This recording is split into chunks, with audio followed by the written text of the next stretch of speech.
All right. Hi, Kelly. How you doing? Very good. Good to see you guys. Absolutely. Great to connect with you. Hope you're enjoying London, but I know you travel a lot between Canada and London, and you're very much a Canadian. Thanks for taking some time for us today. As we were discussing before, we're looking at our house and thinking a lot about how to do a retrofit and how to do it well. And we know you're a bit of an expert in that side of things.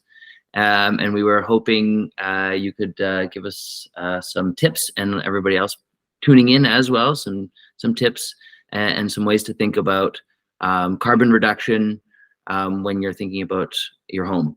So maybe if you don't mind starting by just introducing yourself. Yeah. I'm Kelly Alvarez Doran. I am an architect registered in the province of Ontario. Originally come from Winnipeg, and I've been practicing around the world. I graduated from the University of Toronto, I think in 2008, and I think, since have been working all over the world, and currently now teaching at the University of Toronto, and practicing and working with architects and engineers and people to tackle the kind of elephant in the room in building, which is embodied carbon. Which is to understand embodied carbon, that is the emissions of the making of a building, and principally that's associated with the emissions required to harvest and extract and make building products. And something that was not part of my education 15 years ago, and it's now really becoming the focus as the key driver of climate change as it relates to construction. And so that's really kind of the life cycle of the whole material process, from when it's extracted from the ground to when it's, being fabricated, to shipped, to its full lifespan in its application, correct? Exactly. Yeah. So what I teach both students at university and to work with a lot of practices now to teach them how to look at this through life cycle assessment, which is exactly that. So, a building product, just like any object in your home, your coffee cup, you can apply a life cycle assessment to understand the range of environmental impacts it has from its place of origin, the kind of quarry or the source of, say the quarry where your the sand was taken from, through the factories that it was processed, all the way to, say, the energy that it was taken to get to the store and then to your house, right? So that whole part, that is the upfront embodied impact of any product, be it this glass on my table or the brick in my house, right? And then the other part of it is the use phase. So there's the making of the thing, and then there's how do you use it. So, do I need to maintain my house, right? Like the house that you live in, I think it's roughly 100 years old. To think about the amount of materials that have come in and out of it over that period of time, be it through maintenance and refurbishment and renovation. And then finally, buildings, like everything else, they have a life, like end of life.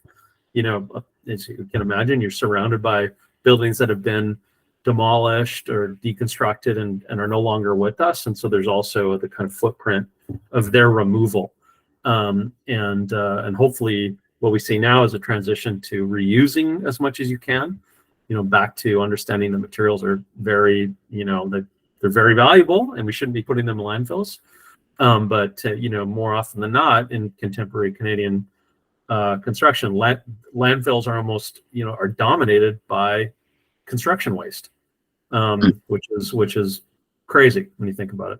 That we're basically just demolishing all this and sticking in a hole. And oddly enough, I know the city of Toronto, the majority of the city of Toronto's municipal waste is construction waste, and it's shipped to landfills in Michigan, just across the river from you.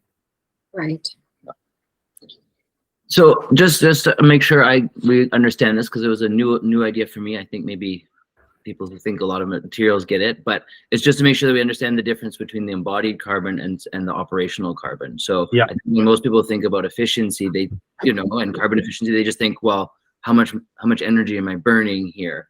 And I guess, and what we're saying, is they have to also counteract that, the sort of how much you can reduce with the cost of transport and material creation and all those things, and the carbon that goes into a building. Exactly. And so that operational carbon, so how the emissions associated with the heating, cooling, and lighting of your home. So that's your operational footprint. And I think that's what I was educated about 15 years ago, about, the efficiencies of reducing energy consumption. And energy comes in various forms. So it's important to think about a house is that, historically, you probably have right now, you've got gas as a primary energy form for either your boiler, for, in your furnace, potentially in your stove. So it's providing heat because gas is really effective at providing, heat on demand. And then you've got your electrical power source. And so that's primarily your lighting and all your appliances. Now, in Windsor, in Ontario, most energy right now, electric energy, the carbon footprint of your electricity is very low because Ontario's power grid is, relies a lot on the nuclear power plants and on hydro and increasingly on wind. So, as a resident of Ontario, if you had a fully electrified house, your energy, the footprint, the kind of climate change footprint of your house is going to be very low. And so my first recommendation is get your house off gas, right? Get towards fully electric appliances, electric stove, electric heating in your house. That's the first and easiest thing you can do to reduce your footprint. Now, it's very different if you lived in Alberta, where their electricity is still generated largely on fossil fuels. They haven't made a transition to renewable or greener sources of electricity production. So they're kind of, the difference between electricity and gas in their house is not that great. And so I think the argument for really reducing overall consumption is that much greater in the investment in doing that. If you looked at things from a global, from an atmospheric perspective, we should be putting more money into decarbonizing the grid of Alberta than we should be into energy efficiency necessarily in places like Ontario in a kind of more macro perspective. Cool. Right. So then, because it's already a lot for a lot of people, I know it's a lot for me just to think about, how to improve the efficiency of my home. Yeah. And now I hear, okay, but then I also have to think about all the materials and the embodied carbon that goes into it. And I start getting okay, but how do I do these calculations? And, it sounds very complicated and paralyzing. Yeah. So then I think, is there rules of thumb or tips or things that you've seen or easy ways to do this without getting in, someone from MIT who can do a bunch of calculations for you? Yeah, there are. And I think the first thing is kind of just understanding the concept that your building operations and then the materials, there's a balance that you want to strike.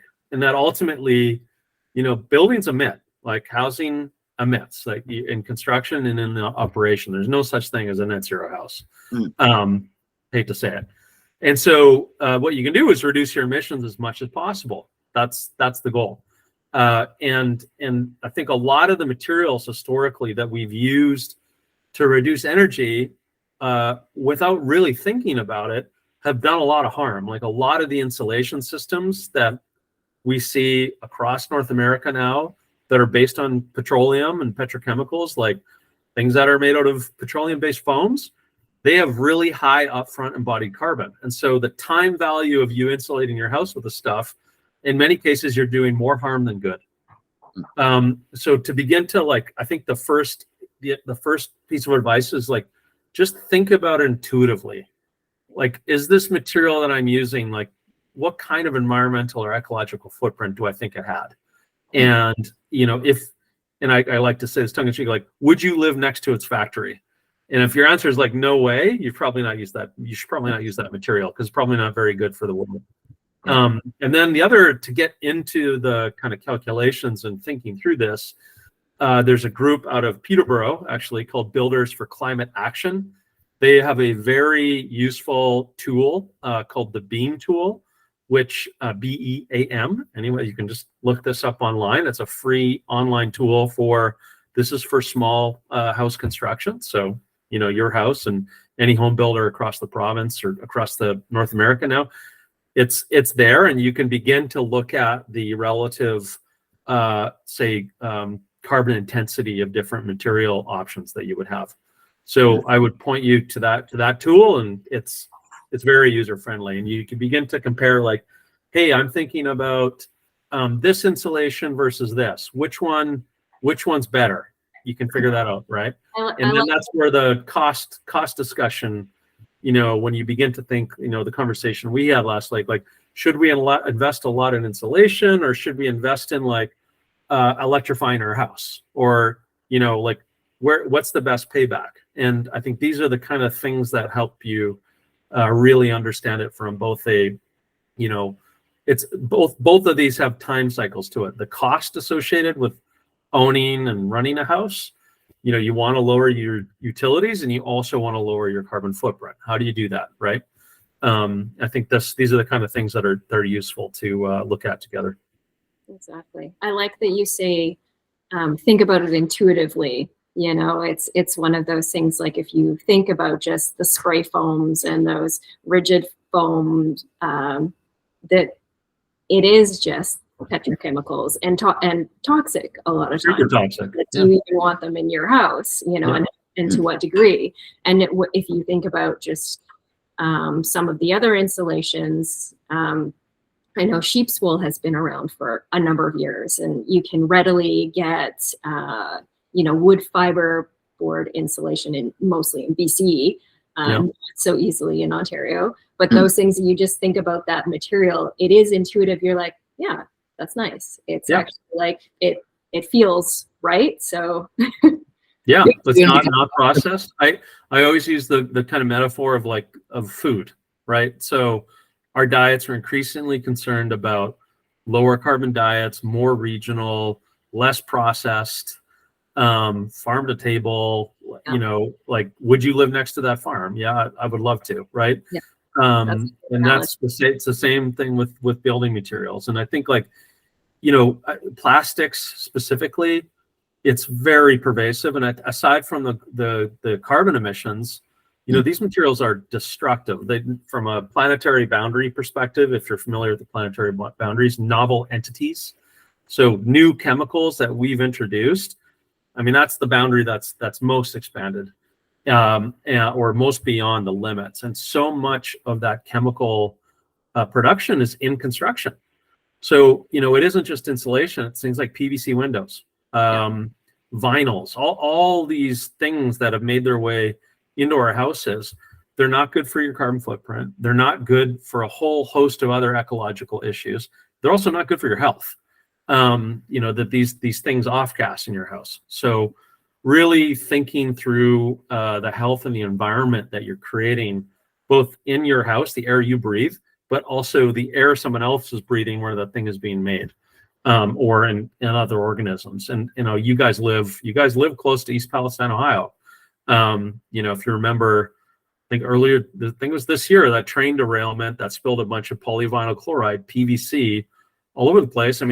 That's going from a refinery to a place that either makes pipe or window frame, right? That's construction material. And I think that these kind of incidents reveal, I think, the true impact of the materials that we tend to find their ways into our house. Yeah. One thing you said to me last time, which I appreciated. So I think, like I said, I'm not going to become a materials person, and I'm not a builder or anything else. So it is feel like a lot. But one thing you suggested, which I think actually has already helped us, is you just said to ask. Yeah. Because a lot of the time people will just tell you the thing that's the easiest or the fastest or the thing that they normally do. And if you just ask, they might be like, sure, we can do it with that. And so you don't have to know about all the things, but just ask, like, hey, can we try something else? Or do you have other alternatives? Or is there a green alternative?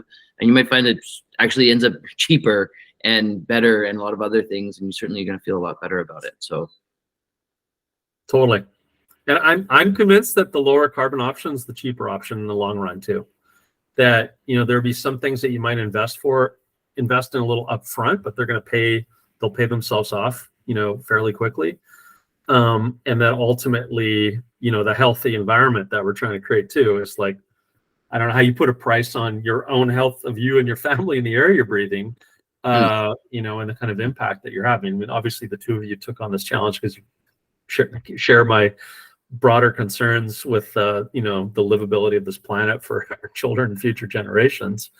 And I think like we need to figure out how to bring other ways of assessing our decisions beyond just upfront cost, right? And I think this is where, you know, things like embodied carbon are really useful to get people thinking about it, right? And for me, it opens up, it's a door that opens up a whole bunch of other doors of us really thinking about, hey, where did that come from? You know, who made it? How was it made?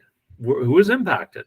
You know, why don't we should care the same way about windows as we do our bottle of wine, because they're, you know, they're both things that we buy and own and well, you know, we don't.